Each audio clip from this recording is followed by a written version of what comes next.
നമസ്കാരം. എല്ലാ പ്രിയപ്പെട്ട പ്രേക്ഷകർക്കും പടക്കളത്തിലേക്ക് സ്വാഗതം. ലോക്സഭാ തെരഞ്ഞെടുപ്പിൻ്റെ പുതുആവേശം 20 ലോക്സഭാ മണ്ഡലങ്ങളിലും വളരെ സജീവമായി മാറിക്കഴിഞ്ഞു.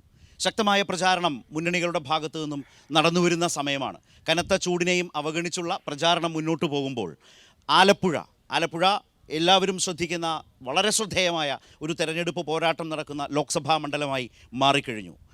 സിറ്റിംഗ് MP AM ആരിഫ്, അതുപോലെ തന്നെ AICC സംഘടനാ ചുമതലയുള്ള ജനറൽ സെക്രട്ടറി ആയിട്ടുള്ള KC വേണുഗോപാൽ, അതുപോലെ BJP നേതാവ് ശോഭാ സുരേന്ദ്രൻ എന്നിവരാണ് ഇവിടെ മാറ്റുരയ്ക്കുന്നത്.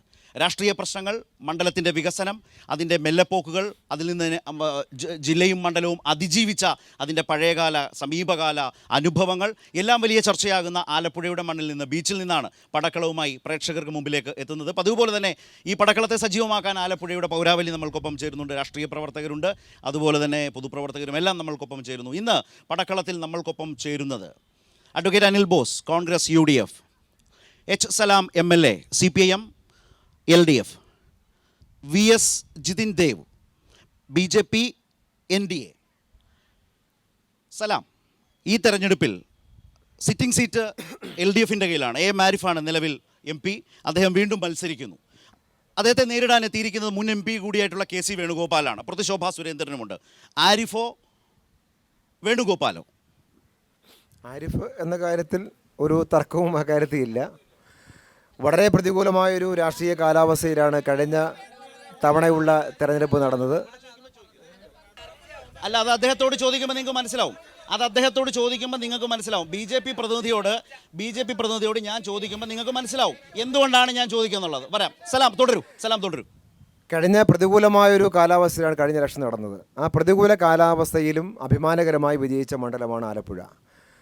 അത് ആലപ്പുഴയ്ക്കൊരു ചരിത്ര പാരമ്പര്യം അതുപോലെയുണ്ട്. ഇപ്പോൾ മാത്രമല്ല, രാജീവ് ഗാന്ധി കൊല്ലപ്പെട്ട ശേഷം നടന്ന ലോക്സഭാ തെരഞ്ഞെടുപ്പിൽ ഇടതുപക്ഷം 3 സീറ്റ് മാത്രം കേരളം ജയിച്ചപ്പോൾ അതിലൊന്ന് ആലപ്പുഴയാണ്.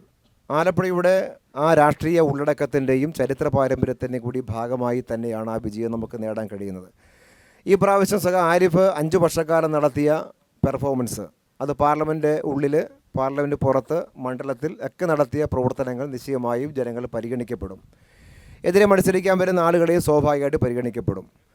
ഇടയ്ക്ക് അദ്ദേഹം മാറി എന്ന് പിന്നെ വീണ്ടും വന്നു എന്ന കാര്യം ഇവിടെ ശരത്ത് തന്നെ പറഞ്ഞു. അപ്പോൾ ഇരുന്ന കാലത്ത് എന്താണ് ചെയ്തത് എന്ന കാര്യം കൂടി സ്വാഭാവികമായും മനുഷ്യന്മാർ വിലയിരുത്തും.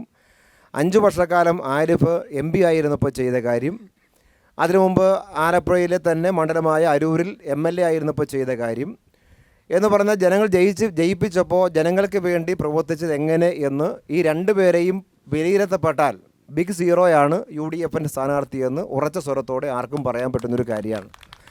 അത് തന്നെയാണ് ഞങ്ങളുടെ കൈമുതൽ. പിന്നെ BJP മത്സരിക്കുന്നത് മാത്രമേ ഉള്ളൂ. അതിനകത്ത് ഇപ്പോൾ ശരത്ത് പറഞ്ഞതിൽ തെറ്റൊന്നുമില്ല. കാര്യം കഴിഞ്ഞ പ്രാവശ്യം പിടിച്ച വോട്ട് എങ്ങനെയെങ്കിലും അത്രയെങ്കിലും BJPക്ക് ഉള്ള വോട്ട് പെട്ടിയിൽ നിന്ന് പോകാതെ സൂക്ഷിക്കുക എന്ന് മാത്രമേ BJPയെ സംബന്ധിച്ചിടത്ത് നോക്കേണ്ടതുള്ളൂ.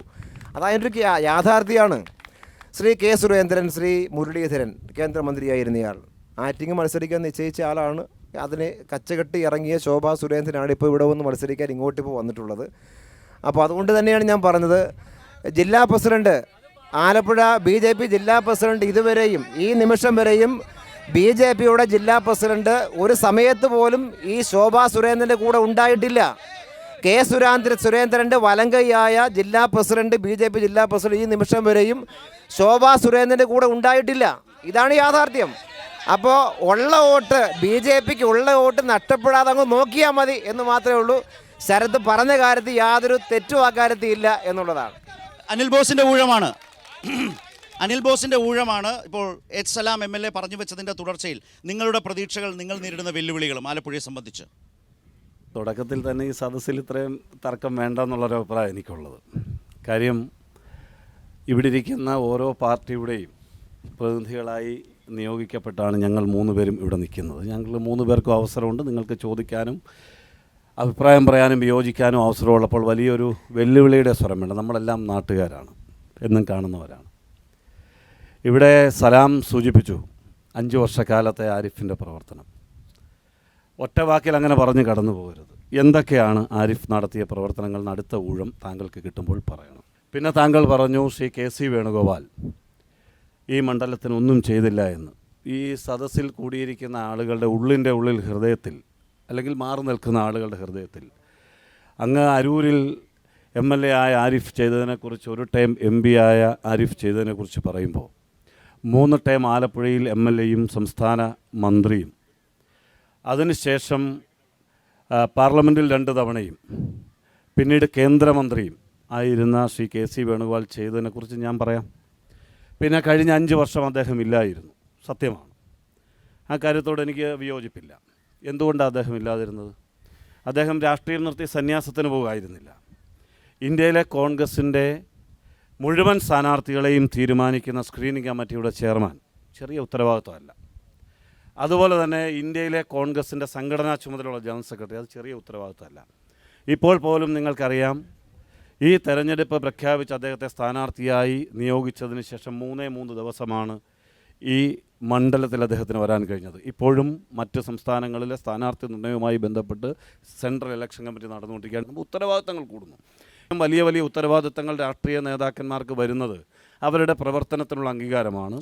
നിശ്ചയമായും ശ്രീ KC വേണുഗോപാൽ നടത്തിയ ഓരോ കാര്യങ്ങളെക്കുറിച്ചും അത് ഒരൊറ്റ സെക്കൻഡ് ഈ ചർച്ച തുടങ്ങുന്ന ഈ സദസ്സിൽ എൻ്റെ പുറയിൽ കാണുന്ന ബൈപ്പാസ് മുതൽ ഒരുപാട് കാര്യങ്ങൾ, ചിരിച്ചോ, നിങ്ങൾ ചിരിച്ചോ, കൈയടിച്ചോ, വിയോജിച്ചോ, അതിനൊന്നും എനിക്കതിനൊന്നും വിരോധമുള്ള ആളല്ല.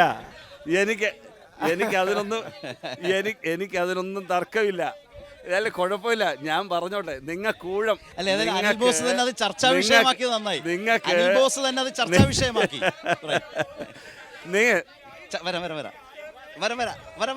ഒരു മിനിറ്റ് ചേട്ടാ, ഒരു മിനിറ്റ്. ഇപ്പൊ ഞാൻ പറഞ്ഞത്, നമുക്ക് വികസന പ്രവർത്തനങ്ങൾ പറയുകയാണെങ്കിൽ 1 to 1 നമുക്ക് എടുത്തു പറയാം, ഓരോരോ വിഷയത്തിലേക്ക് നമുക്ക് പറയാം.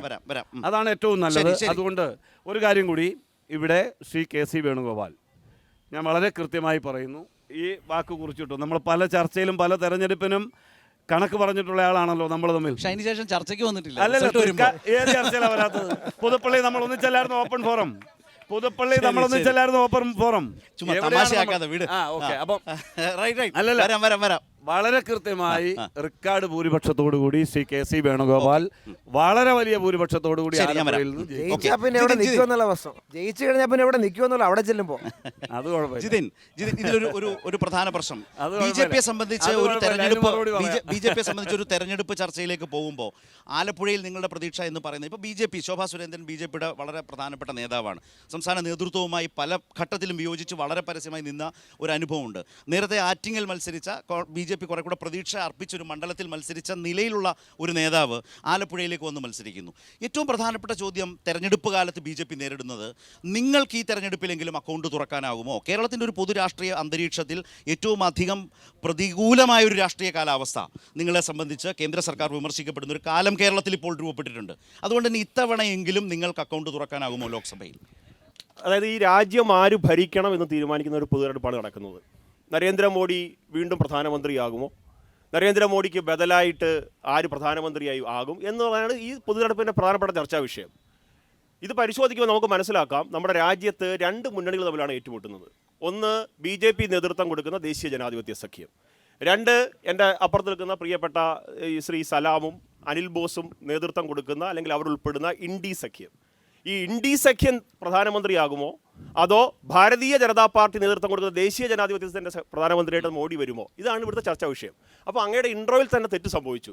അങ്ങ് ചോദിക്കേണ്ടിയിരുന്നത് BJPയുടെ പ്രസക്തിയെ പറ്റി ചോദിക്കുന്നതോടൊപ്പം തന്നെ മറുവശം നിങ്ങൾ ഇത് രണ്ടും കൂടെ ഒരുമിച്ച് ആര് വരും എന്നുള്ള ചോദ്യമാണ് ചോദിക്കേണ്ടത്. അതുകൊണ്ട് അങ്ങ് ചോദിച്ച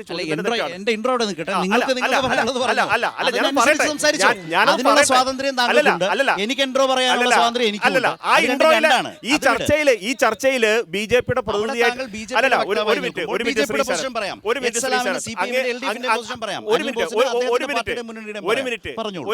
സ്വാഭാവികമായിട്ടും ലോക്സഭാ മണ്ഡലത്തിനകത്ത് നിന്നിട്ടുള്ള ചർച്ചയുടെ സ്വഭാവത്തിലാണ് പറഞ്ഞത്.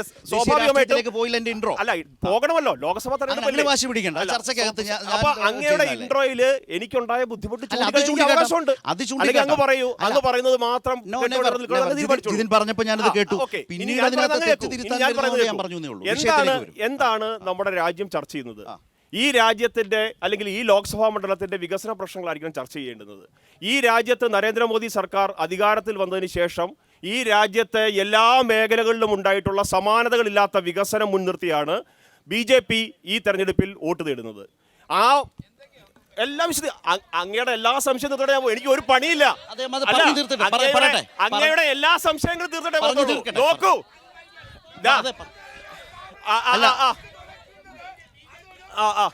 നരേന്ദ്രമോദി സർക്കാർ നടത്തിയ വികസന പ്രവർത്തനങ്ങൾ ഒരു വശത്ത് അധികാരം ഏത് വിധേനയും അധികാരം ഏത് വിധേനയും പിടിച്ചെടുക്കണമെന്ന് പറഞ്ഞുകൊണ്ട് ഈ രാജ്യത്തുള്ള മുഴുവൻ അവിയൽ കക്ഷികളെയും കൂടെ ചേർത്ത് വെച്ചുകൊണ്ട് രൂപീകരിക്കപ്പെട്ട ഒരു തട്ടിക്കൂട്ട് മുന്നണി. ഇതാണ് ഇവിടുത്തെ ചർച്ചാ വിഷയം. പിന്നെ ശ്രീ സലാം ഇവിടെ സൂചിപ്പിക്കുന്നത് കേട്ടു, ശോഭാ സുരേന്ദ്രൻ ആറ്റിങ്ങൽ മത്സരിക്കരുത്. BJP എവിടെ ഏത് സ്ഥാനാർത്ഥിയെ മത്സരിപ്പിക്കണോ തീരുമാനിക്കാൻ ശേഷിയുള്ള ഒരു രാഷ്ട്രീയ പ്രസ്ഥാനമാണ്. ഈ രാജ്യം ഭരിക്കുന്ന പാർട്ടിയാണ്. അങ്ങ് കെ സുരേന്ദ്രനും ശോഭാ സുരേന്ദ്രനും ഒരു പ്രശ്നമുണ്ടോ? അങ്ങും ചോദിക്കുന്നത് കേട്ടോ, എവിടെയാണ് പ്രശ്നങ്ങളുള്ളത്? അതുകൊണ്ട് ശോഭാ സുരേന്ദ്രൻ പാർട്ടിയുടെ സംസ്ഥാന ഉപാധ്യക്ഷയാണ്, BJPയുടെ സംസ്ഥാന വൈസ് പ്രസിഡന്റാണ്. ശോഭാ സുരേന്ദ്രൻ ഇവിടെ ഒരുപാട് തവണ കണ്ടതാണ്, വാർത്തകളിലെ സജീവമായ ഒരു പ്രശ്നമായി എത്രയോ തവണ വന്നിട്ടുണ്ട്. പറയേണ്ട ആളുമാണ്. ഒരു മിനിറ്റ്. ശോഭാ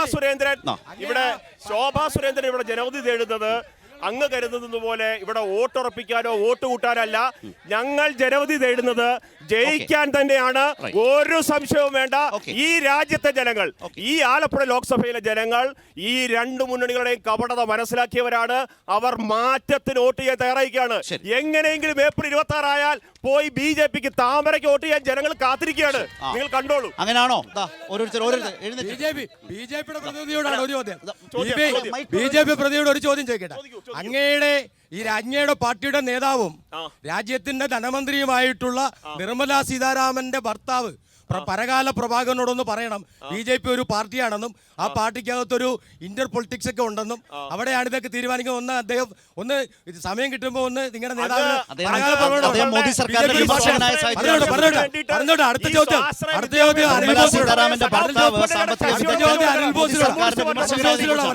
അനിൽ ബോസിനോട് പറഞ്ഞോട്ടെ. അടുത്ത ചോദ്യം അനിൽ ബോസിനോട് ചോദ്യം കൂടി ചോദിച്ചോട്ടെ, എന്നിട്ട് പറയാം. അനിൽ ബോസേ, ഈ കഴിഞ്ഞ 3.5 വർഷക്കാലം ഇന്ത്യയുടെ രാജ്യസഭയിൽ ഉണ്ടായിരുന്നിട്ട് KC വേണുഗോപാൽ ഇന്ത്യയിലെ കർഷക പ്രക്ഷോഭം അടക്കമുള്ള NIA ബില്ലടക്കമുള്ള കാര്യത്തിൽ എന്ത് നിലപാടാണ് സ്വീകരിച്ചത്?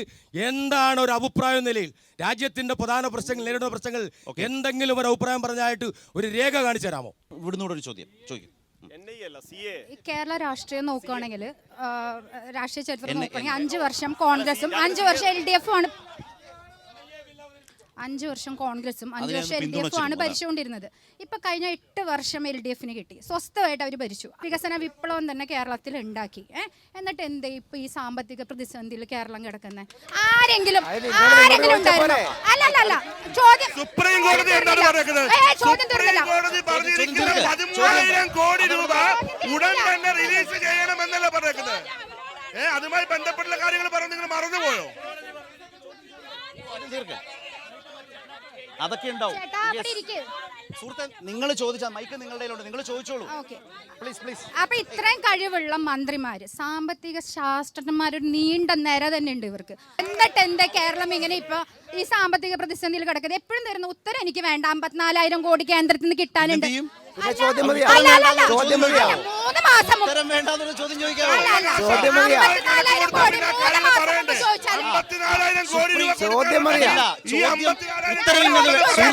ചോദ്യം ചോദിക്കാം, പക്ഷെ ഉത്തരം ഇന്നത് വേണ്ടെന്ന് പറയുന്നത് ശരിയാണോ? അതെങ്ങനെയാ? അവരവരുടെ ഉത്തരം പറയട്ടെ. ഇന്ന ഉത്തരം വേണ്ട എന്ന് പറയരുതെന്നേ ഞാൻ പറഞ്ഞുള്ളൂ. അത് അവരാണ് തീരുമാനിക്കുക. ശരി, സലാം. സഹോദരി ചോദിച്ച ചോദ്യത്തിന്റെ ഉത്തരം സഹോദരിയുടെ അവസാന വാക്കിൽ തന്നെ ഉണ്ട്. അതാണ് സഹോദരി തന്നെ പറഞ്ഞത്. എപ്പോൾ 57,4,700 വേണ്ട എന്ന് പറഞ്ഞ അതിനകത്ത് ഉത്തരം ഉണ്ടല്ലോ. സുപ്രീം കോടതി ഞാൻ പറഞ്ഞോട്ടെ, നിങ്ങൾ ചോദിച്ചടങ്ങിയിരിക്കും. ഞാൻ പറയുന്നത് കേൾക്കൂ. എന്തുകൊണ്ടാണ് കേന്ദ്ര ഗവൺമെന്റ് ഇപ്പോൾ 13,880 കോടി രൂപ വായ്പ അനുവദിക്കാൻ തീരുമാനിച്ചത്? എന്തുകൊണ്ടാ? ആര് പറഞ്ഞിട്ടാ? ആയിക്കോട്ടെ, നിങ്ങൾ തന്നില്ലല്ലോ. ഞങ്ങൾക്ക് അർഹതപ്പെട്ട ഞാൻ പറഞ്ഞോട്ടെ, അർഹമായത് വായ്പ എടുക്കാൻ പോലും നിഷേധിച്ച കേന്ദ്ര ഗവൺമെന്റ് ആണ്. ചരിത്രത്തിൽ ആദ്യമായി കേന്ദ്ര സർക്കാരിനെതിരായി സഹോദരി ഞാൻ പറയട്ടെ. ചോദ്യം ചോദിച്ച ഉത്തരം കേൾക്കണം. ഇരിക്കെ ചോദ്യം ചോദിച്ചാൽ ഉത്തരം കേൾക്കണം. അവിടെ ഉത്തരം ഇരിക്ക്. എന്താണെന്ന് അദ്ദേഹം തീരുമാനിക്കുക. ചോദ്യം ഞാൻ ചോദിച്ചു അല്ല നമുക്ക് ഉത്തരം കേൾക്കാനുള്ള മര്യാദ കാണിക്ക്. ഞാൻ പറഞ്ഞോളാം, നിങ്ങൾ എത്ര ചോദ്യം വേണേ ചോദിച്ചോളൂ, ഉത്തരം പറഞ്ഞോളാം. പക്ഷേ ഉത്തരം കേൾക്കാനുള്ള മര്യാദ കാണിക്കണം. ഞാൻ പറഞ്ഞു, ഞങ്ങൾ നിരന്തരമായി ചരിത്രത്തിലാദ്യമായ ഒരു സംസ്ഥാന ഗവൺമെന്റ് കേന്ദ്ര സർക്കാരിന് സുപ്രീം കോടതി കേസ് പോയി. അവിടെ പോകണമെങ്കിൽ ഒരു ബേസ് ഇല്ലാതെ പോകാൻ പറ്റുമോ? അവിടെ കേന്ദ്രത്തിൻ്റെ വക്കീലന്മാർ വന്നു, സംസ്ഥാന വക്കീലന്മാർ വന്നു. അവസാനം സുപ്രീം കോടതി പറഞ്ഞു 13,809 കോടി കേരളത്തിന് അർഹതപ്പെട്ട വായ്പാ വിഹിതം കൊടുക്കണം. പറഞ്ഞല്ലോ. പറഞ്ഞു നോ പറഞ്ഞേ. പിന്നെ എങ്ങനെയാണ് തന്നത്? പിന്നെ എങ്ങനെയാ തന്നേ? എന്തായാലും ഇതൊരു സുപ്രീം കോടതിയാ പറഞ്ഞേ. ഒരു മിനിറ്റ്. സുപ്രീം കോടതി അത് പറഞ്ഞിട്ട് പറഞ്ഞു ബാക്കിയുള്ള കാര്യം ചർച്ച നടത്താൻ പറഞ്ഞു. ബാക്കിയുള്ള കാര്യം ഉഭയകക്ഷി ചർച്ച നടത്തി തീർപ്പുണ്ടാക്കാൻ വേണ്ടി പറഞ്ഞു. അതുകൊണ്ടല്ലേ ഇപ്പൊ തന്നത്. ഒരു സംശയം, ഇപ്പൊ ഇന്ന് ഈ രാജ്യത്തെ ഞാൻ പറയട്ടെ അങ്ങയുടെ സംശയം ഞാൻ പറഞ്ഞോട്ടെ. താങ്കളുടെ അവസരം താങ്കൾ പറഞ്ഞോളൂ. ഞാൻ എന്നോട് ആ സഹോദരൻ ചോദിച്ചു. മുഴുവൻ പറയട്ടെ. ഞാൻ മുഴുവൻ പറഞ്ഞില്ല. വായ്പ മാത്രമല്ല, സംസ്ഥാനത്ത് കിട്ടേണ്ട GST ഇവിടുന്ന് വാങ്ങിക്കൊണ്ട് പോകുന്ന വിഹിതം ന്യായമായ സ്റ്റേറ്റിന് കിട്ടുന്നുണ്ടോ? നിങ്ങൾ പറയ് കിട്ടുന്നുണ്ടോ? നിങ്ങൾ നിഷേധമാണ്. ഇവിടുന്ന് പറയട്ടെ, ഉത്തരം പറയട്ടെ. കേരളത്തിൽ GST വന്നപ്പോ ഒറ്റ നികുതിയായി GST വന്നപ്പോ കേന്ദ്ര ഗവൺമെന്റ് അവർക്കല്ല അവകാശമുള്ളൂ. ആ വാങ്ങുന്ന വിഹിതത്തിന് ന്യായമായ വിഹിതം സംസ്ഥാനങ്ങൾക്ക് അവകാശപ്പെട്ടതാണ്. ഔദാര്യമല്ല. നരേന്ദ്രമോദിയുടെ അമിത്ഷാ ഔദാര്യമല്ല.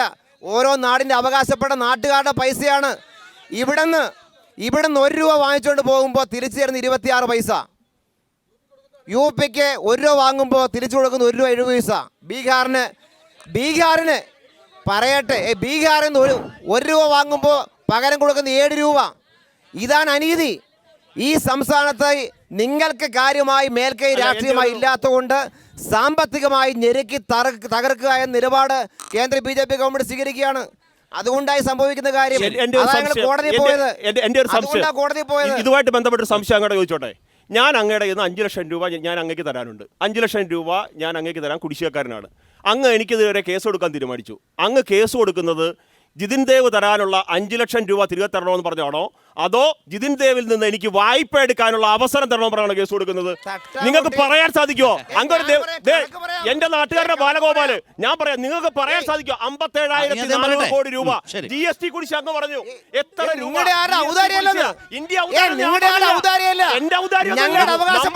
നിങ്ങളുടെ കണക്ക് വേണം. അവിടെ ഭരിക്കുന്ന ഒരുത്തന്റെ ഔദാര്യമല്ല കേരളം ചോദിക്കുന്നത്. ഞങ്ങളുടെ നികുതി കാശാണ്. ഈ നിൽക്കുന്ന ജനങ്ങളുടെ പൈസയാണ്. ആ പൈസ ഞാൻ ചോദിക്കാം. ഈ കടലോരത്തേക്ക് ഈ ആലപ്പുഴ ജില്ലയിലെ ഈ കടലോരം പുലിമുട്ട് നിർമ്മിക്കുന്ന സ്കീം നടക്കുന്നുണ്ട്. ഒരു നയാ പൈസ കേന്ദ്ര ഫണ്ടില്ല. 141 ഞാൻ പറയട്ടെ, ധനകാര്യ കമ്മീഷൻ ഗ്രാൻഡായി സംസ്ഥാനങ്ങൾക്ക് വിഹിതമായി മുൻപ് തന്നുകൊണ്ടിരുന്നത് 2010 മുതൽ 2010 തരുന്നില്ല. നികുതി വിഹിതം മാത്രമല്ല, കേന്ദ്രാവിഷ്കൃത പദ്ധതികൾ, സംസ്ഥാനത്തിന് അവകാശപ്പെട്ട ഈ പറയപ്പെട്ട ധനകാര്യ കമ്മീഷൻ ഗ്രാന്റ് എല്ലാം നിഷേധിക്കുകയാണ്. സംസ്ഥാന ഗവൺമെന്റ് കിഫ്ബിയിലെ പൈസ മാത്രം ഉപയോഗിച്ചാണ് ഈ തീരത്തെ കടൽപ്പറ്റിപ്പ് ഉണ്ടായിക്കൊണ്ടിരിക്കുന്നത്, പുലിമുട്ടുണ്ടാക്കുന്നത്. നിങ്ങളുടെ നയാ പൈസ ഇല്ല. എന്തേ തരുന്നില്ല? എന്തുകൊണ്ട് നിങ്ങൾ തരുന്നില്ല? നിങ്ങൾ കടപ്പുറത്ത് പോയി പറയൂ. ശോഭാ സുരേന്ദ്രൻ കടപ്പുറത്ത് പോയി പറയൂ. കടൽപ്പറ്റി പുലിമുട്ടുണ്ടാക്കുന്ന പൈസ ആരുടെയാണെന്ന് പോയി പറയും. അന്തസ്സായി പറഞ്ഞു. ഞങ്ങളും പറയാം, സംവാദത്തിന് നിൽക്കാം കടപ്പുറത്ത്. ഒരു നയാ പൈസ അല്ല. കടമെടുക്കാനുള്ള അവകാശം, നികുതി വിഹിതം, ധനകാര്യ കമ്മീഷൻ ഗ്രാന്റ്, ഒരു കാര്യം സ്റ്റേറ്റ് കിട്ടേണ്ടതല്ല. ഒരു കാര്യം വ്യക്തമാണ്. ഈ പ്രശ്നം സുപ്രീം കോടതിയിൽ വന്നു. സുപ്രീം കോടതി ഡയറക്ഷനോട് കൂടിയാണ് വായ്പ എടുക്കാൻ അനുമതി ആണ്. സംശയമൊന്നും വേണ്ട. അതാണ് വാർത്ത. ചോദിക്കുക. 3 പ്രാവശ്യം MLA, 1 പ്രാവശ്യം മന്ത്രി, 2 പ്രാവശ്യം MP, 1 പ്രാവശ്യം കേന്ദ്രമന്ത്രി. ഈ ആലപ്പുഴയ്ക്ക് വേണ്ടി എന്ത് ചെയ്തു എന്ന് താങ്കൾ പറയണം. ഈ കണ്ണിൽ കാണുന്ന വികസനം നടത്തിയത് ആലപ്പുഴയുടെ MP ആയ AM ആരിഫ് അല്ലാതെ ഒരാളും ഈ കണ്ണിൽ കാണുന്ന വികസനങ്ങൾ നടത്തിയിട്ടില്ല. സുഹൃത്തെ, താങ്കൾ ഇപ്പോൾ സംസാരിക്കുമ്പോൾ ദൈ കാണുന്ന ആലപ്പുഴ ബൈപ്പാസ് അനിൽ ബോസ് പറഞ്ഞത് അത് KC വേണുഗോപാലിന്റെ സൃഷ്ടിയാണെന്നാണ്. ഒരിക്കലുമല്ല. 4 പതിറ്റാണ്ടോളം, ഞാൻ പറയട്ടെ, 4 പതിറ്റാണ്ടോളം ഫയലിൽ ഉറങ്ങിക്കിടന്ന പല വികസനങ്ങളും ഈ ആലപ്പുഴയുടെ മണ്ണിലേക്ക് കൊണ്ടുവന്നത് അഡ്വക്കേറ്റ് AM ആരിഫാണ്. അതേപോലെ തന്നെ കോവിഡ് വന്നപ്പോൾ കോവിഡ് വന്നപ്പോൾ കേരളത്തിലെ ജനങ്ങൾ കൊടുത്ത അരിക്ക് പോലും പൈസ മേടിച്ചവരാണ് BJP-ക്കാർ. ഇവർ പറയുന്നുണ്ടല്ലോ വികസനങ്ങൾ ഒരുപാട്. എന്ത് വികസനമാണ് ഇവർ നടത്തിയത്? ഇവ എന്ത് വികസനം? വെള്ളപ്പൊക്കത്തിന് വന്ന അരിയുടെ പൈസ പോലും മേടിച്ചിട്ടില്ലേ ഗവൺമെന്റ്? 4 റോഡും 3 പാലവും പണിതാൽ ഇന്ത്യയിൽ വികസനമാകുമെന്ന് BJP തെറ്റിദ്ധരിക്കുന്നുണ്ടെങ്കിൽ അത് തെറ്റാണ്. അതൊരു വികസനമല്ല.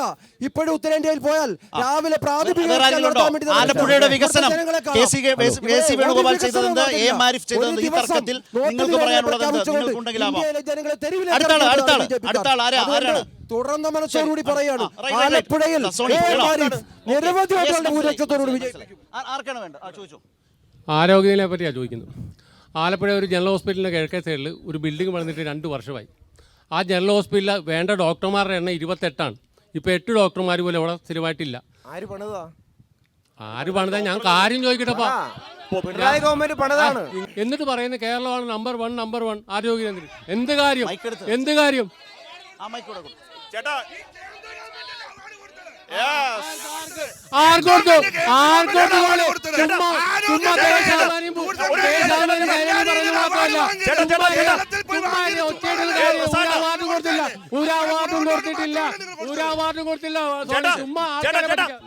നിങ്ങളുടെ ചോദ്യം തെറ്റാണ്. KCയുടെ ഇടപെടലുകളെ കുറിച്ചുള്ള ചോദ്യത്തിന് ആദ്യം അനിൽ ബോസിലേക്ക്. പൊതിച്ചോറിന് എന്താ പ്രശ്നം? പൊതിച്ചോറിലാണ് അദ്ദേഹത്തിന്റെ പ്രശ്നം. പൊതിച്ചോറ് എന്നൊക്കെ പറയുമ്പോ അവർക്ക് ഭയവാ. അവർക്ക് പൊതിച്ചോറ് എന്നൊക്കെ പറയുമ്പോ ഭയവാ. കാര്യം എന്താ? അവര് പണ്ട് പറമ്പിൽ കുഴികുത്തി കഞ്ഞി കൊടുത്തവരാ. അങ്ങനെയുള്ള ഒരു പൊതിച്ചോറ് എന്ന് പറയുമ്പോ ഇവര് ഭയപ്പെടും. കാര്യം എന്താ? കാലം കണക്കി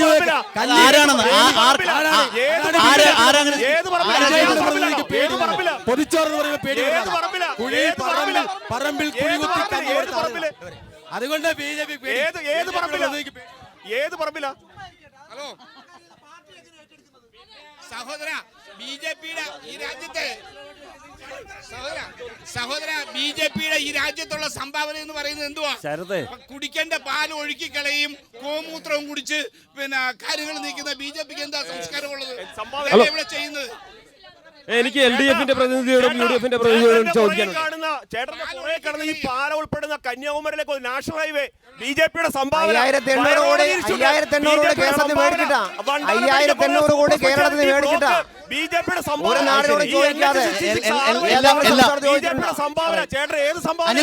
അനിൽ ബോസ് നമുക്ക് ആ ചർച്ചയിലേക്ക് തിരിച്ചു വരാം. BJP രാജ്യത്ത് ആ ചർച്ചയിലേക്ക് വരാം. അനിൽ ബോസിന്റെ കൂടെ അതിനുശേഷം നിങ്ങൾ രണ്ടുപേരിലേക്കും വരാം. കേരളത്തിലെ അല്ലെങ്കിൽ ഇന്ത്യയിലെ സഹകരണ പ്രസ്ഥാനങ്ങൾക്ക് ഏറ്റവും ഉദാത്തമായ മാതൃകയായ ഒരു സ്ഥാപനമാണ് ഇന്ത്യൻ കോഫി ഹൗസ്. അറിയാമല്ലോ. ആ കോഫി ഹൗസ് നിർത്തലാക്കാനുള്ള തീരുമാനം വന്നപ്പോൾ അതിനെതിരെ ഈ രാജ്യത്ത് ഇടപെട്ട ഒറ്റ രാഷ്ട്രീയ നേതാവേ ഉള്ളൂ. പാർലമെൻറ്റിനകത്തും പ്രത്യേക നിയമനിർമ്മാണത്തിന് വേണ്ടിയും ഇടപെട്ട നേതാവിൻ്റെ പേര് KC വേണുഗോപാൽ എന്നാണ്. 1. 2, അദ്ദേഹം പവർ വകുപ്പിൻ്റെ കേന്ദ്രമന്ത്രിയായിരിക്കുമ്പോഴാണ് പവർ മേഖലയിൽ ഒരു കോളേജ് ഇവിടെ അനുവദിച്ചു. അതേതായാലും സലാം അനുവദിച്ചെന്ന് പറയത്തില്ലല്ലോ. പവർ മന്ത്രിയായിരുന്ന ശ്രീ KC വേണുഗോപാൽ അനുവദിച്ചതാണ്. അത് പറയാം. സോളാർ മോശമൊന്നുമല്ല. സോളാർ എന്താ കുഴപ്പം? സോളാർ ഒരു കുഴപ്പമുള്ള കാര്യമല്ല. നിങ്ങളുടെ പ്രധാനമന്ത്രി നേതൃത്വം നൽകുന്ന, നിയന്ത്രിക്കുന്ന, അതാ പറഞ്ഞത്, ആയിക്കോട്ടെ, നിങ്ങളുടെ പാർട്ടിയുടെ നേതാവ്, BJP-യുടെ നേതാവ്, NDA-യുടെ നേതാവ് നിയന്ത്രിക്കുന്ന ഏജൻസിയാണ് CBI. ആ CBI ആണ് നിങ്ങൾ ഉദ്ദേശിക്കുന്ന ആരോപണങ്ങൾ അടക്കമുള്ള കാര്യങ്ങൾ അടിസ്ഥാനരഹിതമാണ് എന്ന് പറഞ്ഞുകൊണ്ട് നല്ല നടത്തിപ്പിനുള്ള സാക്ഷ്യപത്രം കൊടുത്തിട്ടുള്ളത്. അതുകൊണ്ട് ദുരർത്ഥം വെച്ച് സംസാരിക്കേണ്ട. നമ്മൾ സോളാറിനെ കുറിച്ച് പറഞ്ഞാൽ സോളാറിൻ്റെ മികവിനെ കുറിച്ച് സംസാരിക്കാം. അപ്പോൾ നമ്മളെ സംബന്ധിച്ചിടത്തോളം ആലപ്പുഴ എന്ന് പറയുന്നത് അതുപോലെ തന്നെ ഏറ്റവും പ്രധാനപ്പെട്ട ഒരു ടൂറിസം മേഖലയാണ്. ശരി. ആ ടൂറിസം മേഖലയിൽ തണ്ണീർമുക്കത്തും നെടുമുടിയിലും കായംകുളത്തും അതുപോലെ പള്ളാത്തുരുത്തിയിലും അടക്കം ഈ ടൂറിസം ടെർമിനൽ, ഹൗസ് ബോട്ടുകൾക്ക് വേണ്ടി ടെർമിനൽ കൊണ്ടുവരുന്നതിന് നടപടികൾ സ്വീകരിച്ച നേതാവാരാ? കായംകുളത്ത് എവിടെ ടെർമിനൽ? എനിക്ക് കണ്ടില്ല. ഞാൻ പറയട്ടെ, ഞാൻ പറഞ്ഞു തീർന്നിട്ട് എന്റെ സലാം അൽബോസേ, രാമൻ വെറുതെ ഇതൊക്കെ നാട്ടുകാർക്ക് അല്ല, അറിയാവുന്ന സലാം കാര്യം. നിങ്ങളൊന്ന് സലാം വെറുതെ ഇങ്ങനെ പള്ള സലാം ഞാൻ എല്ലാ ദിവസവും കായംകുളത്ത് പോയി. കായംകുളത്ത് എവിടെയാ? പറയട്ടെ. അല്ലേട്ടാ, കായംകുളത്ത് നാട്ടുകാർക്ക് അറിയാവുന്ന കാര്യം ഇങ്ങനെ കള്ളം അല്ലേട്ടാ, പറയുന്നത്. അല്ലേട്ടാ, ഞാൻ പറയട്ടെ. കായംകുളത്ത് നാട്ടിൽ എവിടെയാ? കാണുന്നതെല്ലാം വേണുഗോപാലിന്റെ വകയാണെന്ന് പറഞ്ഞ് എങ്ങനെ കേട്ടിരിക്കാൻ പറ്റും? എങ്ങനെ കേട്ടിരിക്കാൻ പറ്റും ഇത്? ബോസ് അടുത്ത അല്ല, പോയിന്റിലേക്ക് എനിക്ക് അമ്പലപ്പുഴ എന്ന് അറിയില്ല. അമ്പലപ്പുഴ ആണോ? എനിക്കറിയാൻ ആഗ്രഹം 40 വർഷം എടുത്തു ആലപ്പുഴയുടെ ഈ ബൈപ്പാസ് പൂർത്തീകരിക്കാൻ 40 വർഷം എടുത്തു. AK ആന്റണി മുതൽ ഇങ്ങോട്ടുള്ള നേതാക്കളെല്ലാം കേന്ദ്രം ഭരിച്ച കാലത്ത് ഇത് ഇങ്ങനെ കാട് 40 വർഷത്തെ 23 കൊല്ലക്കാർ ഇദ്ദേഹം KC വേണുഗോപാൽ അത് പൂർത്തിയാക്കി എന്ന് താങ്കൾ നേരത്തെ പറഞ്ഞു കേട്ടു. അതെങ്ങനെയായിരുന്നു? ഒരു ആങ്കർ എന്നുള്ള നിലയിൽ അതെങ്ങനെയായിരുന്നു ചർച്ചയിൽ പറയാമോ? അല്ല, ഞാൻ പറയാം. നിങ്ങൾ എന്തിനാ AK ആന്റണിയെ കുറിച്ച് മാത്രം പറയുന്നത്? എന്നാ വയലാർ രവിയെ കുറിച്ച് പറയാം, അല്ല, കൊടിക്കുന്നിൽ സുരേഷിനെ കുറിച്ച് പറയാം, KC വേണുഗോപാലിനെ കുറിച്ച് പറയാം. കേന്ദ്രമന്ത്രിമാരായിരുന്നു. വയലാർ ഇത് കേൾക്കൂ ശരത്തെ, അല്ല അന്ന് പ്രധാനമന്ത്രി അല്ല അദ്ദേഹം. ശരത് നിലവിൽ മാറി LDFും UDFും കേരളത്തിൽ അധികാരത്തിൽ ഇരുന്നിട്ടുണ്ട്. ആ കേരളത്തിൽ അധികാരത്തിൽ നിന്നിട്ടുള്ള ഗവൺമെന്റുകൾക്ക് നിയന്ത്രിക്കാൻ കഴിയുന്നതോ അവർക്ക് സ്വന്തം നിലയിൽ തീരുമാനിക്കാൻ കഴിയുന്ന ഒരു കാര്യമല്ല ഈ ബൈപ്പാസിന്റെ കാര്യം. അതിന്റെ പ്രവർത്തനങ്ങൾക്ക് കേന്ദ്രവും കേരളവും ഒരുമിച്ച് ഭരിച്ചു. ഞാൻ പറയട്ടെ, ഉമ്മൻചാണ്ടി ഇവിടെ മുഖ്യമന്ത്രി, മൻമോഹൻ സിംഗ് അവിടെ പ്രധാനമന്ത്രി. പറയുന്നത് എന്താന്ന് കേൾക്കൂ. പറയുന്നത് മനസ്സിലാക്കിയിട്ട് മറുപടി പറയാം. കേട്ടിരിക്കുന്ന ആളുകളെ എല്ലാവരെയും പൊട്ടന്മാരാക്കി. ഞാൻ പറഞ്ഞത് കേരളത്തിൽ ഒരു സെക്കൻഡ് നിങ്ങൾ ചുമ്മാ അലമ്പുണ്ടാക്കാൻ സാറേ. ഇതൊക്കെ ഒരു രാഷ്ട്രീയത്തിൽ മര്യാദ കാണിക്കുക. ആളുകൾ കേൾക്കട്ടെന്ന്. അല്ല അൽബോസ് അവർ അലമ്പുണ്ടാക്കില്ല, അവരവരുടെ ആശയം പറഞ്ഞതാ. നിങ്ങൾ പറഞ്ഞു അങ്ങനല്ല പറഞ്ഞോ. അങ്ങനല്ല ശരതേ, അങ്ങനല്ല. നിങ്ങൾ അങ്ങനൊന്നും പറഞ്ഞ് തർക്കിച്ചു പോയിട്ട് ഞാൻ ഇതൊന്നും ഇട്ടേ ചോടുന്ന ആളല്ല. അതവിടെ നിൽക്ക്. ഞാൻ പറയട്ടെ, നിലവിൽ കേരളത്തിൽ മാറി ഇടതു മുന്നണിയും ഐക്യജനാധിപത്യ മുന്നണിയും ഭരിച്ചിട്ടുണ്ട്. ഞാൻ പറഞ്ഞ വരികൾ കേട്ടിട്ട് വേണം ഇടപെടാൻ. അപ്പൊ എന്താ ഇത്? നിങ്ങളുടെ വിയോജിപ്പ് നിങ്ങൾക്ക് വിയോജിക്കാം, വിഷയം നഷ്ടപ്പെട്ടു പോകുന്നു. പക്ഷെ ഒരാൾ വിഷയം നഷ്ടപ്പെട്ടു പോവാണ്. ഒരാൾ പറയുന്ന കാര്യം കേൾക്കാനുള്ള മര്യാദ കാണിക്കണം. അനിൽ ബോസ് അതിൽ നിന്ന് ആവർത്തിക്കാതെ കാര്യത്തിലേക്ക് വാ. ഞാൻ പറയാം. അപ്പൊ ഈ രണ്ട് സംസ്ഥാന ഗവൺമെന്റുകൾക്ക് മാത്രമായി ചെയ്യാൻ കഴിയുന്ന ഒരു കാര്യമല്ല ബൈപ്പാസ് പോലുള്ള വിഷയങ്ങൾ. ആ വിഷയം പരിഹരിക്കുന്നതിന് വേണ്ടി വളരെ കൃത്യമായ ഇടപെടൽ പാർലമെന്റ് അംഗം എന്നുള്ള നിലയിൽ NK പ്രേമേന്ദ്രൻ, KC വേണുഗോപാൽ, അടൂർ പ്രകാശ് അടക്കമുള്ള പാർലമെന്റ് അംഗങ്ങൾ കൃത്യമായ ഇടപെടലുകൾ നടത്തിയതുകൊണ്ട് മാത്രമല്ല, കേരളത്തിൽ ഐക്യജനാധിപത്യ മുന്നണി സർക്കാർ ഇരുന്ന കാലഘട്ടത്തിൽ ഉമ്മൻചാണ്ടി സംസ്ഥാന സർക്കാരിൻ്റെ വിഹിതമായി പണം അനുവദിക്കാൻ കൂടി തയ്യാറായതുകൊണ്ടാണ് രാജ്യത്താദ്യമായി ടോളില്ലാത്ത ഒരു ബൈപ്പാസ് ഇവിടെ സാക്ഷാത്കരിച്ചത്. ഇങ്ങനൊന്നും പറയല്ലേ. അതൊക്കെ വന്നത് ഏത് കാലത്താണെന്ന് നമ്മൾ കണ്ടതാണ്. ഏത് കാലത്താ വന്നത്? കഷ്ടമാണ്. നരേന്ദ്രമോദി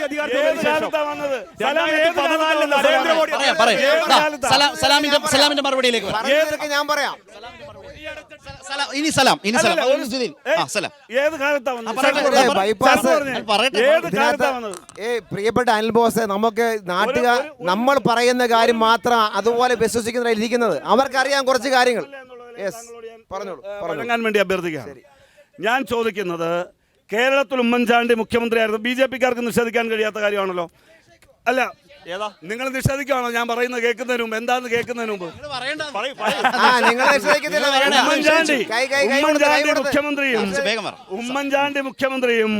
ഉമ്മൻചാണ്ടി മുഖ്യമന്ത്രിയും KC വേണുഗോപാൽ പാർലമെന്റ് അംഗവുമായിരിക്കുന്ന സമയത്താണ് ഈ നടപടികളുടെ കുരുക്കഴിച്ച് ഈ ബൈപ്പാസ് നിർമ്മിച്ച് പൂർത്തിയാക്കിയത്. നിങ്ങളുടെ മന്ത്രിയല്ലേ?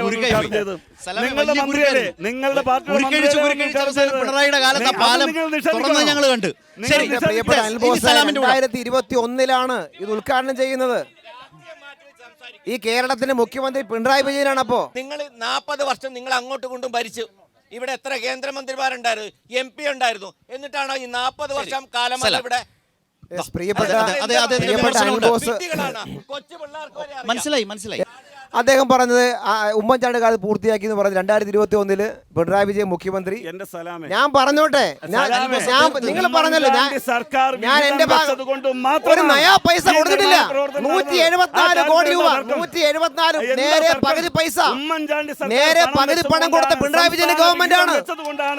നേരെ 174 കോടി രൂപ നൽകിയത് പിണറായി വിജയന്റെ ഗവൺമെന്റ് ആണ്. ജി സുധാകരൻ സംസ്ഥാന പൊതുമരാമത്ത് മന്ത്രിയാണ്. ആ സമയത്താണ് പൂർത്തിയാക്കിയത്. ഞാൻ പറയുന്നത് ഇത് കല്ലിട്ട കാലത്ത് ആരും ഒന്നും ചെയ്യില്ല ഞാൻ പറയുന്നില്ല. പക്ഷെ 40 കൊല്ലം എടുത്തു.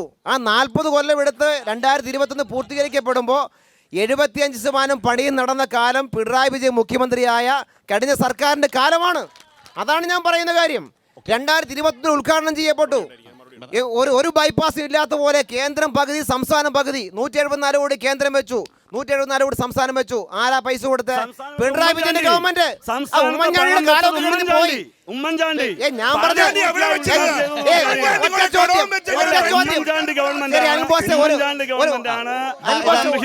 ഒരു ചോദ്യം ഞാൻ ചോദിക്കുന്നത്, സംസ്ഥാനം കോൺഗ്രസ് ഭരിച്ചു, കേന്ദ്രം കോൺഗ്രസ് ഭരിച്ചു, ഒരേപോലെ ഭരിച്ചില്ലേ? ഇവിടെ പറഞ്ഞ പോലെ 6 കേന്ദ്രമന്ത്രി, AK ആന്റണി, വയലാർ രവി, കൊടിക്കുന്ന് സുരേഷ്, KC വേണുഗോപാൽ, ഇത്രയും പേർ ജില്ലയിൽ നിന്ന് മന്ത്രി, കേന്ദ്രമന്ത്രി. എന്തേ പണിതില്ല? നിങ്ങൾ പൂർത്തിയാക്കിയോ? ഒന്നും ചെയ്തില്ല. ഇതൊക്കെ നാട്ടുകാർക്ക് അറിയാവുന്ന. ഇവിടെയും സംസ്ഥാനവും കേന്ദ്രവും കോൺഗ്രസ് ഭരിച്ച കാലത്ത് ഉണ്ടായില്ല. 174 കോടി രൂപ എടുത്ത് പിണറായി വിജയൻ കൊടുത്തപ്പോഴാണ് പൂർത്തിയാക്കപ്പെട്ടത്. അങ്ങനെയാണ്. അവസാനം 2 റെയിൽവേയുടെ തർക്കം വന്നു, റെയിൽവേയുടെ 2 ഗഡറിന്റെ പ്രശ്നം വന്നു, റെയിൽവേ മേൽപ്പാലത്തിന്റെ ഗഡറിന്റെ പ്രശ്നം വന്നു. ആ പ്രശ്നം വന്നപ്പോ ആ സമയത്താണ് ആരിഫ് ഇടപെടുന്നത്. റെയിൽവേയും NHും റെയിൽവേയുമായി കടുത്ത തർക്കമുണ്ടായി. ആ തർക്കം പരിഹരിക്കാൻ MP ആയിരുന്ന ശ്രീ ആരിഫ് അദ്ദേഹം ഇടപെട്ടുകൂടി ആ തർക്കം പരിഹരിച്ചാണ് പൂർത്തീകരിക്കപ്പെട്ടത്. അതിൽ 75% പണി പൂർത്തീകരിച്ച് പണം കൊടുത്തത് കാലത്താണ്. ഇത് യാഥാർത്ഥ്യമാണ്. ഇത് NHയും സംസ്ഥാനവും എല്ലാം കൂടി ചേർന്ന് ചെയ്ത ബൈപ്പാസ് ആണെന്ന് പറയുമ്പോൾ തന്നെ ഇതിനൊരു പ്രധാന ടോളില്ല എന്ന് പറയുന്നത് തന്നെ സംസ്ഥാനത്തിന്റെ ഒരു നയത്തിന്റെ കൂടി കാര്യമാണ്. NHA ആണ് പൂർണ്ണമായി ചെയ്യുന്നത്, ടോൾ വരും. ആലപ്പുഴ ടോളില്ലാത്ത അവസ്ഥയുണ്ട്. അപ്പോൾ ഒരു സംസ്ഥാനത്ത് വികസനം വല്ലാതെ മുരടിച്ചു പോയ സാഹചര്യമുണ്ട്. ആ വികസനത്തെ മുരടിപ്പിൽ നിന്ന് മുന്നോട്ട് പോകുമ്പോൾ അതിന്റെ തർക്കമാണ് ഇവിടെ രൂപപ്പെട്ടത്. അല്ല, അതിന്റെ തർക്കമല്ല. ഇവിടെ ആകെ ചർച്ച ചെയ്യപ്പെടുന്ന കാര്യം ബൈപ്പാസ്, ചർച്ച ചെയ്യപ്പെടുന്ന കാര്യം NH66. അല്ലല്ല പറയട്ടെ, പിടിക്കല്ലേ. NH66 ഇതല്ലാതെ ഈ സംസ്ഥാന ഗവൺമെന്റിന്റെ ഇനിഷ്യേറ്റീവുള്ള ഒരു പദ്ധതിയും ഇവർക്ക് ചർച്ച ചെയ്യാനില്ല. ഇവിടെ രണ്ട് കൂട്ടരും എങ്ങനെയെങ്കിലും നരേന്ദ്രമോദി ഗവൺമെന്റ് ചെയ്ത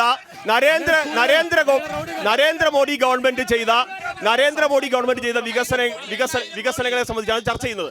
അല്ലാതെ മറ്റു കാര്യങ്ങൾ തന്നെ ഒന്നും ചോദിക്കാം. ഒരു മിനിറ്റ് ചേട്ടാ, ഒരു സഹോദര, ഒരു മിനിറ്റ്. ഇത് വല്ലാതെ ചർച്ചയില്ല. കാരണം ഈ രാജ്യത്ത് സമാനതകളില്ലാത്ത വികസനം, ഈ ആലപ്പുഴയിലെ വികസനം, അത് മോഡി സർക്കാർ ചെയ്തതാണ്. ആരിഫിന്റെ പ്രകടന പത്രിക വലിയ ഹോൾഡിംഗ് വെച്ചിട്ടുണ്ടല്ലോ. എവിടെ ഞങ്ങൾക്ക് ചോദിക്കാനുള്ള ഒരു കാര്യം ഓരോരുത്തർ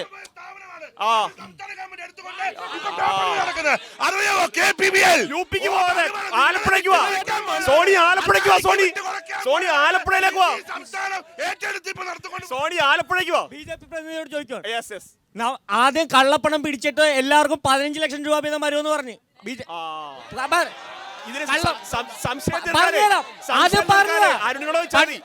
BJP ഇന്ത്യ രാജ്യത്തുള്ള വികസനത്തെ പറ്റി വളരെ ദീർഘമായി സംസാരിച്ചു. ഈ മണിപ്പൂർ ഉണ്ടായ സംഭവം ഈ അക്കൗണ്ടിൽ ഏർപ്പെടുത്തുമോ? ഈ BJPയുടെ ഭരണ അക്കൗണ്ടിൽ പ്ലസ് ആയിട്ട് സഹോദര, മണിപ്പൂരിൽ കാലങ്ങളായി മെയ്ത്തിയും കുക്കിയും കൂടെ അടിക്കാൻ തുടങ്ങിയിട്ട് കാലങ്ങളായി. അവിടുത്തെ ബിഷപ്പിന്റെ സ്റ്റേറ്റ്മെന്റ് എടുത്ത് നോക്ക്. നിങ്ങൾ കേരളത്തിലെ പാവം പിടിച്ച സ്ത്രീകളെ കേരളത്തിൽ 10,308 2023. പക്ഷേ അതേക്കുറിച്ച് പ്രധാനമന്ത്രി അപലപിക്കാനോ സന്ദർശിക്കാനോ പോലും തയ്യാറാകാത്ത വിധമുള്ള വിമർശനങ്ങളുണ്ട് അതിൽ. നരേന്ദ്രമോദി ആ വഴിക്ക് പോലും പോയിട്ടില്ല. മണിപ്പൂരിന്റെ വഴിക്ക് പോലും പോയിട്ടില്ല പ്രധാനമന്ത്രി. ചോദ്യം MLA-യോടാണ്. സലാമിനോട് ചോദ്യം.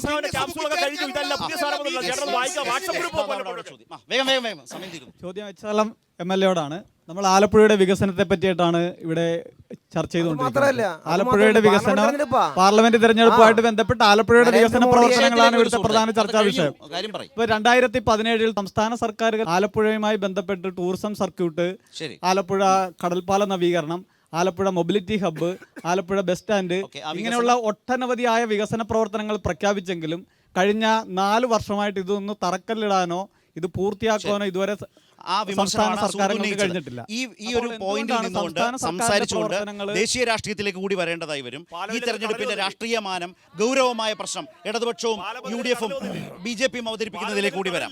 ഒന്ന് ആദ്യ ഭാഗത്ത് പ്രിയപ്പെട്ട അനിൽ ബോസ് പറഞ്ഞൊരു കാര്യമുണ്ട്. 5 കൊല്ലം ഇദ്ദേഹം ഇവിടെ ഇല്ലായിരുന്നു, അവിടെ ഒരുപാട് പണിയെടുക്കാറുന്നതിൽ അതൊന്ന് പറഞ്ഞിട്ട് KC വേണുഗോപാൽ അല്ലേ? ആരുടെ കാര്യമാണ്? KC വേണുഗോപാൽ ഇവിടെ ഇല്ലായിരുന്നു എന്ന് പറഞ്ഞു. ഞാൻ പറയുന്ന അത് അതിനുശേഷം അങ്ങോട്ട് വരാം. അതിനുശേഷം വരാം. ഇദ്ദേഹം പറഞ്ഞൊരു കാര്യം, 5 കൊല്ലം പണിയെടുത്തപ്പോ അദ്ദേഹം എന്താ കോൺഗ്രസിന്റെ സംഘടനാ സെക്രട്ടറി അല്ലേ? ആ പേരിനേക്കാണ് നന്നായി ചേരുന്ന പേര് BJP-യുടെ സംഘടനാ സെക്രട്ടറി എന്ന് പേരിടുന്നതായിരിക്കും അദ്ദേഹം നല്ലത്. അദ്ദേഹത്തിന്റെ കാലത്ത് പോയത് 12 മുഖ്യമന്ത്രിമാർ. 5 കൊല്ലം ഡൽഹിയിൽ പോയി പണിയെടുത്തപ്പോൾ കോൺഗ്രസ് വിട്ട് അങ്ങോട്ട് പോയത് 12 മുഖ്യമന്ത്രിമാർ, 122 MP-മാർ, 80 MLA-മാർ, 112 മുൻ MLA-മാർ. ഇത്രയും പേര് കോൺഗ്രസ് പാർട്ടിയിൽ നിന്ന് BJP-ക്ക് സംഭാവന ചെയ്ത ഒരു അഖിലേന്ത്യാ സെക്രട്ടറിയാണ്. അപ്പോൾ ഈ ആലപ്പുഴയിൽ നിന്ന് പോയി അവിടെ പോയി ചെയ്ത ജോലി എത്ര അധ്വാനം ആലോചിച്ച് നോക്ക്. ഇവർക്ക് സന്തോഷമാണ്. കാര്യം അവരുടെ ഒരു സംഘടനാ സെക്രട്ടറി ചെയ്യുന്ന പണിയൊക്കെ കൂടുതൽ പണി ഇദ്ദേഹം കോൺഗ്രസിനകത്ത് ചെയ്തുകൊണ്ടിരിക്കുകയാണ്. അതുകൊണ്ടാണ് കേരളം ചിന്തിക്കുന്നത് കോൺഗ്രസ് ആയി ജയിക്കുന്നവൻ നാളെ കോൺഗ്രസ് ആയി തുടരുമോ ഡൽഹി പോയാൽ എന്ന പ്രശ്നമാണ് ഈ തെരഞ്ഞെടുപ്പ് മുഖ്യമായ പ്രശ്നമായിട്ട് വരുന്നത്. കോൺഗ്രസ് ആയി പോകുന്നവൻ BJP ആയി മാറാതിരിക്കുന്ന അന്തരീക്ഷം കേരളത്തിൽ വേണം. അതുകൊണ്ടാണ് ഈ തെരഞ്ഞെടുപ്പിൽ നേരത്തെ സുഹൃത്ത് പറഞ്ഞപ്പോൾ ഞാൻ പറഞ്ഞു ആലപ്പുഴ മാത്രമല്ല ചർച്ച ചെയ്യുന്നു പറഞ്ഞതിൻ്റെ കാര്യം അതാ. ആലപ്പുഴ വികസനത്തിൽ ഇപ്പോൾ അതായി കാണുന്നത് ഇതിൻ്റെ ഭാഗമായിട്ട് കൊണ്ടുവച്ചതാണ്. കടൽപ്പാലം ഒന്ന് ടെൻഡർ ചെയ്തു, ആരും ടെൻഡർ എടുത്ത് 20 കോടി രൂപ പുതിയ മെയിൻറ്റെയിൻ ചെയ്യാനല്ല പുതിയ കടൽപ്പാലം നിർമ്മിക്കാൻ. പറയട്ടെ സഹോദരി, പറയട്ടെ, ബഹളം ആക്കാതെ പറയട്ടെ. അദ്ദേഹം ചോദിച്ചാണെന്ന് ഇപ്പോൾ ഇരുന്നോ? ഞാൻ പറയും 20 കോടി രൂപ സംസ്ഥാന ഗവൺമെൻറ് മുസ്ലിംസ് പദ്ധതി ഉൾപ്പെടുത്തി 20 കോടി രൂപ പുതിയ കടൽപ്പാലം ഉണ്ടാക്കാൻ വെച്ചു. ആ കടൽപ്പാലം നിർമ്മിക്കും. കടൽപ്പാലം ഒരു തവണ ടെൻഡർ ചെയ്തു. ഒരു പ്രാവശ്യം ടെൻഡർ ചെയ്തപ്പോൾ ആരും എടുത്തില്ല, വീണ്ടും ഇപ്പോൾ ടെൻഡർ ചെയ്തിരിക്കുകയാണ്. ഒന്ന് മൊബിലിറ്റി ഹബ്ബ് അതിൻ്റെ അന്തിമ രൂപരേഖയായി. അതിലൊരു പ്രശ്നം സംഭവിച്ചത്, ഒരു താമസം വരാൻ ഇടയായ സാഹചര്യം, ആ സ്ഥലം ഹെറിറ്റേജ് സോണിൽ പെട്ടതാണ്. അത് ആ ഡിസൈൻ ചെയ്തപ്പോൾ ഹെറിറ്റേജ് സോണിൽ പെട്ടതിൻ്റെ ആ സ്ഥലമായതുകൊണ്ട് ഹൈറ്റിൽ കുറവ് വരുത്തണമെന്ന് അവർ നിർദ്ദേശിച്ചു. സ്റ്റേറ്റ് കമ്മീഷൻ അതിൻ്റെ ഉപയോഗിക്കുന്ന മെറ്റീരിയൽസ് മാറ്റണമെന്ന് പറഞ്ഞു. അങ്ങനെ കുറച്ച് ഡിസൈൻ വ്യത്യാസപ്പെടുത്തേണ്ടതായിട്ട് വന്നപ്പോൾ കാലതാമസം വന്നു. പക്ഷേ അത് ആദ്യം ചെയ്യാൻ കഴിയും. എത്രയാ ടോള് പിന്നെ പറയട്ടെ. പിന്നെ ജില്ലാ കോടതി പാലം റോഡ് ടെൻഡർ ചെയ്ത് കഴിഞ്ഞു. എറണാകുളത്തെ ചെറിയാമ്പർക്കി കൺസ്ട്രക്ഷൻ കമ്പനി ടെൻഡർ എടുത്തു കഴിഞ്ഞു. ജില്ലാ കോടതി പാലം 147 കോടി രൂപ ആ വർക്ക് ടെൻഡർ ചെയ്ത് കഴിഞ്ഞു. ചെറിയാൻ വർക്കി കൺസ്ട്രക്ഷൻ കമ്പനി അത് എടുത്തു കഴിഞ്ഞു. ഒരു തർക്കവും വേണ്ട, പ്രയാസപ്പെടേണ്ട. 2 കൊല്ലത്തിനുള്ളിൽ ആലപ്പുഴ നഗരത്തിന്റെ മുഖം മാറി ഈ പറഞ്ഞതെല്ലാം പൂർത്തീകരിക്കപ്പെടും. ഇവിടെ കടപ്പാലം ഉൾപ്പെടെ പൂർത്തീകരിക്കപ്പെടും. നമ്മുടെ ഈ ചർച്ചയുടെ ഒരു അവസാന ഘട്ടത്തിൽ ദേശീയ രാഷ്ട്രീയ പ്രശ്നം ഗൗരവമാണ്. KC വേണുഗോപാലിന്റെ ഇവിടുത്തെ സ്ഥാനാർത്ഥിത്വവുമായി ബന്ധപ്പെട്ട് ഇടതുപക്ഷം ഗുരുതരമായ ഒരു വിമർശനം ഉന്നയിക്കുന്നുണ്ട്. അദ്ദേഹത്തിന്റെ സ്ഥാനാർത്ഥിത്വം യഥാർത്ഥത്തിൽ രാജസ്ഥാനിൽ BJP-ക്ക് സഹായകരമാകുന്ന ഒരു സാഹചര്യം രാജ്യസഭയുമായി ബന്ധപ്പെട്ട് ഉന്നയിക്കുന്നു. പക്ഷെ ആ ഒരു ഗൗരവമായ പ്രശ്നം അദ്ദേഹത്തെ പോലൊരു നേതാവുമായി ബന്ധപ്പെട്ട് നിൽക്കുന്നു. കോൺഗ്രസിനെ സംബന്ധിച്ച് 3 മുൻ മുഖ്യമന്ത്രിമാരുടെ മക്കൾ ഇപ്പോൾ BJP-യിലാണ്. പാർട്ടിയിൽ നിന്ന് ആളുകൾ വിട്ടുപോയത് പറഞ്ഞ മുഖ്യമന്ത്രിമാരുടെ മക്കൾ BJP-യിലാണ്. ഇന്നും കർണാടക BJP-യുടെ മുഖ്യമന്ത്രിയായിരുന്ന സദാനന്ദ ഗൗഡ കോൺഗ്രസിലേക്ക് വരികയാണ്. താങ്കൾ മുഖ്യമന്ത്രിയായിരുന്ന സദാനന്ദ ഗൗഡ അടക്കമുള്ള ആളുകൾ, തെലങ്കാനയിലെ സിറ്റിംഗ് MP-മാരടക്കമുള്ള ആളുകൾ, BJP-യുടെ ഉപമുഖ്യമന്ത്രിമാരടക്കമുള്ള ആളുകൾ കോൺഗ്രസിലേക്ക് വന്നുകൊണ്ടിരിക്കുകയാണ് ഈ രാജ്യം കാണുന്നത്. നിങ്ങൾ അതുകൂടി കാണണം. ജിതിൻ, കേരളത്തിൽ കോൺഗ്രസ് പറയുന്ന ഒരു സാഹചര്യമുണ്ട്. BJP ഞങ്ങളും നേർക്കുനേർ ഏറ്റുമുട്ടുന്നു എന്ന് പറയുന്ന ഏതാണ്ട് ഒരു 250ഓളം സീറ്റുകളുണ്ട്. ഇന്നത്തെ സാഹചര്യത്തിൽ ആ സീറ്റുകളിൽ കോൺഗ്രസ് ദേശീയ തലത്തിൽ നിങ്ങൾക്കൊരു എതിരാളിയാണോ? കോൺഗ്രസും BJP ഈ രാജ്യത്ത് കോൺഗ്രസും BJP-യും നേർക്കുനേർ ഏറ്റുമുട്ടുന്നില്ല. BJP അവിയൽ മുന്നണികളെയും അവിയൽ കക്ഷികളെയും കോൺഗ്രസിന്റെ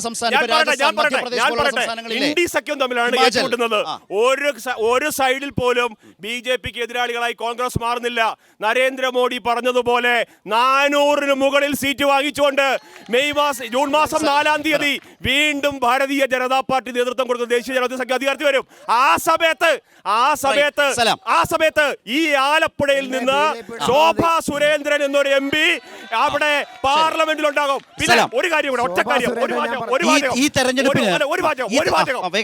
പെട്ടെന്ന് ശ്രീ സലാം ചോദിച്ചു MV ഗോപകുമാറിനെ കാണുന്നില്ല. ഞാനത് മുമ്പേ പറയാൻ വിട്ടുപോയി. സുഹൃത്തെ MV ഗോപകുമാർ മാവേലിക്കര ലോക്സഭാ മണ്ഡലത്തിലെ കൺവീനറാണ്. നിങ്ങൾക്ക് MV ഗോപകുമാറിനെ കാണണമെന്നുണ്ടെങ്കിൽ ഇപ്പൊ BJP ഓഫീസിൽ ഉണ്ട്. അവിടെ പാർട്ടിയുടെ സംഘടനാ പ്രവർത്തനങ്ങൾക്ക് ആവശ്യം നിർദ്ദേശം കൊടുത്തിട്ടുണ്ട്. അതുകൊണ്ട് വെറുതെ വായി വോട്ട് പിടിക്കണം. BJP ഉള്ളോട്ട് BJP പെട്ടി വീഴണം, അത്ര ഞാൻ പറയുന്നുള്ളൂ.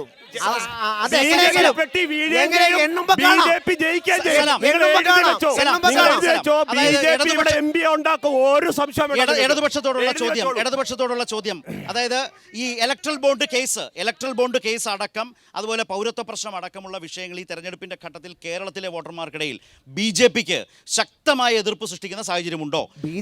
UDFനെ സംബന്ധിച്ച് ഏതെങ്കിലും തരത്തിലുള്ള അഡ്വാൻറ്റേജ് എടുക്കാൻ കഴിയുമോ? ഈ രണ്ടിനെയും ഇടതുപക്ഷം എങ്ങനെയാണ് വോട്ടർമാരോട് സമീപിക്കുന്നത്? ആദ്യം ഇൻട്രോയിൽ സ്ഥലത്ത് സ്റ്റാർട്ട് ചെയ്തപ്പോൾ പറഞ്ഞ കാര്യം കറക്റ്റാണ്. കാരണം ആലപ്പുഴയിലും കേരളത്തിലും UDF LDF ഫൈറ്റാണ്. അത്രയുള്ള കാര്യം. എവിടെയാണ് അല്ലാതെ ആലപ്പുഴയിൽ. അതുകൊണ്ട് ആ കാര്യം ഞാൻ പറയുന്നത് BJP, ഇദ്ദേഹം പറഞ്ഞല്ലോ 400 സീറ്റ് പറയാം. ഞാൻ ചോദിക്കാം, കേരളത്തിൽ ബെറ്റ് വയ്ക്കുന്നു BJP 400 സീറ്റ് ബെറ്റ് വയ്ക്കുന്നു.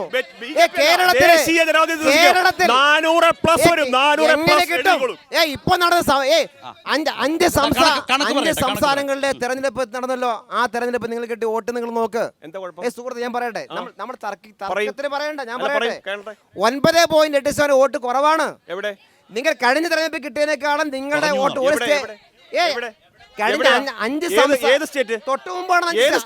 മധ്യപ്രദേശോ ടോട്ടൽ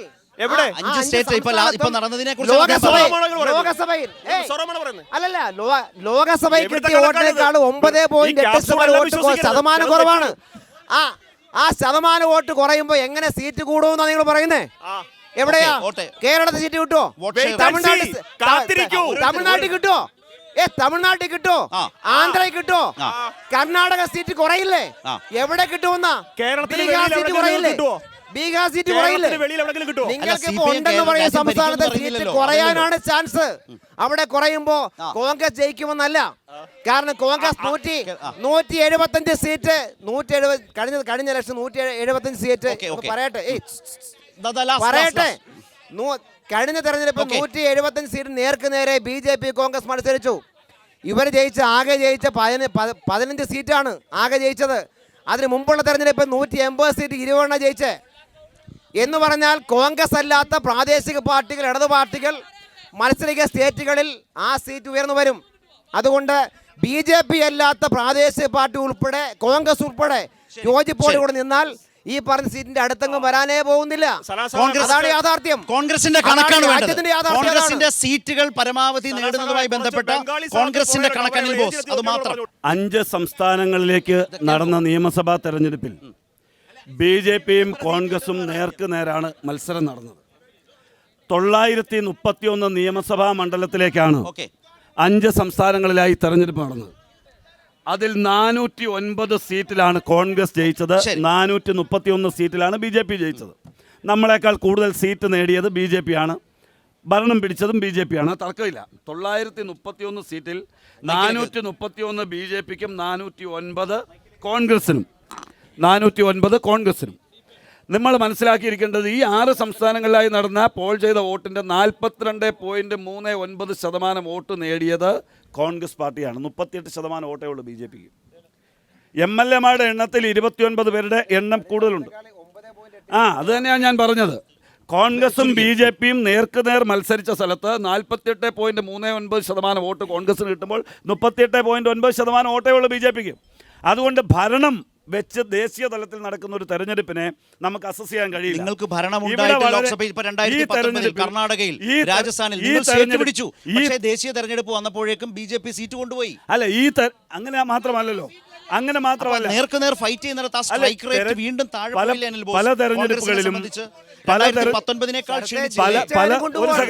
പല തെരഞ്ഞെടുപ്പുകളിലും മറ്റ് സംസ്ഥാനങ്ങളിൽ മാത്രമല്ല കേരളത്തിലടക്കം ദേശീയ തെരഞ്ഞെടുപ്പിന് ഭിന്നമായിട്ടുള്ള വിധിയെഴുത്തുകൾ ഉണ്ടാകാറുണ്ട്. പക്ഷേ ഈ തെരഞ്ഞെടുപ്പിൻ്റെ ഏറ്റവും വലിയ പ്രത്യേകത 450-ലധികം സീറ്റുകൾ. അതായത് കഴിഞ്ഞ തെരഞ്ഞെടുപ്പിൽ നിന്നുള്ള ഏറ്റവും വലിയ പ്രത്യേകത എന്ന് പറയുന്നത് 450 സീറ്റുകളിൽ ഇന്ത്യയിലെ പ്രതിപക്ഷ കക്ഷികൾ ഇന്ത്യ സഖ്യം 26 പാർട്ടികൾ 26 പാർട്ടികൾ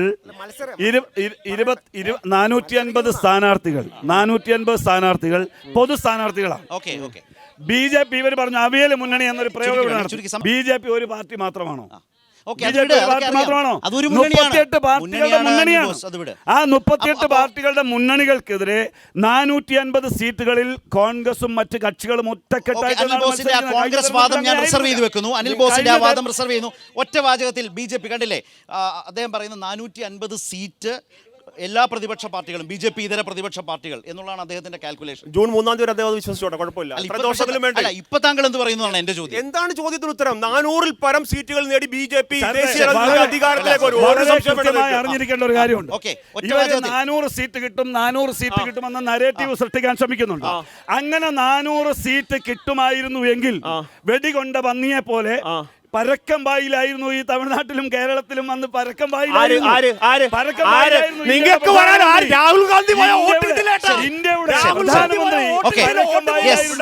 വളരെ കൃത്യമായി കുറിച്ച് വെച്ചോ.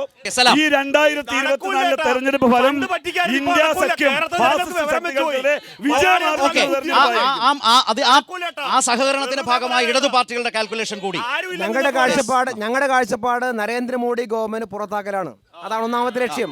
ആ ലക്ഷ്യം നിറവേറ്റാൻ ഓരോ സംസ്ഥാനത്തെയും ഇവിടെ പറഞ്ഞ പോലെ പ്രാദേശിക പാർട്ടി ആരാണോ യോജിക്കാൻ കഴിയുന്നത് നേരെ മത്സരിക്കാൻ ആവശ്യം അവസരം ഒരുക്കുക. ഒന്നാം യു പി എ സർക്കാരിൻ്റെ കാലം പോലെ രാജ്യഭരണത്തെ സ്വാധീനിക്കാൻ കഴിയുന്ന ഇടതുപക്ഷ സ്വാധീനം ഉണ്ടാകണം. കേരളത്തിലെ മുഴുവൻ MP-മാർ ഇടതുപക്ഷമായി അവിടെ എത്തി നിശ്ചയമായും ആ BJP-യെ പുറത്താക്കാനും അധികാരസ്ഥാനത്ത് വരുമ്പോൾ അധികാരമേറുമ്പോൾ ആ അധികാരത്തെ സ്വാധീനിക്കാനും കഴിയുന്ന ഒരു ഗവൺമെന്റ് ഉണ്ടാക്കാനുള്ള ശക്തിയായി ഇടതുപക്ഷം മാറുക എന്നുള്ളതാണ്. അത് യാഥാർത്ഥ്യമാകും കേരളത്തിൽ. ആ നിലയിലുള്ള രാഷ്ട്രീയ കാഴ്ചപ്പാടുകൾ അവതരിപ്പിച്ചുകൊണ്ടാണ് മുന്നണികൾ ഈ തെരഞ്ഞെടുപ്പിൽ വോട്ട് ചോദിക്കുന്നത്. അതിന്റെ കാര്യകാരണങ്ങളാണ് ഇവിടെ വിമർശനപരമായ അടക്കം ഉയർന്ന ചോദ്യങ്ങളോടക്കം പ്രതികരിച്ചുകൊണ്ട് ഇവരുടെ മറുപടികളിലൂടെ ഇവിടെ ഉയർന്നു വന്നത്. പടക്കളം ഇവിടെ അവസാനിക്കുന്നു. നമസ്കാരം.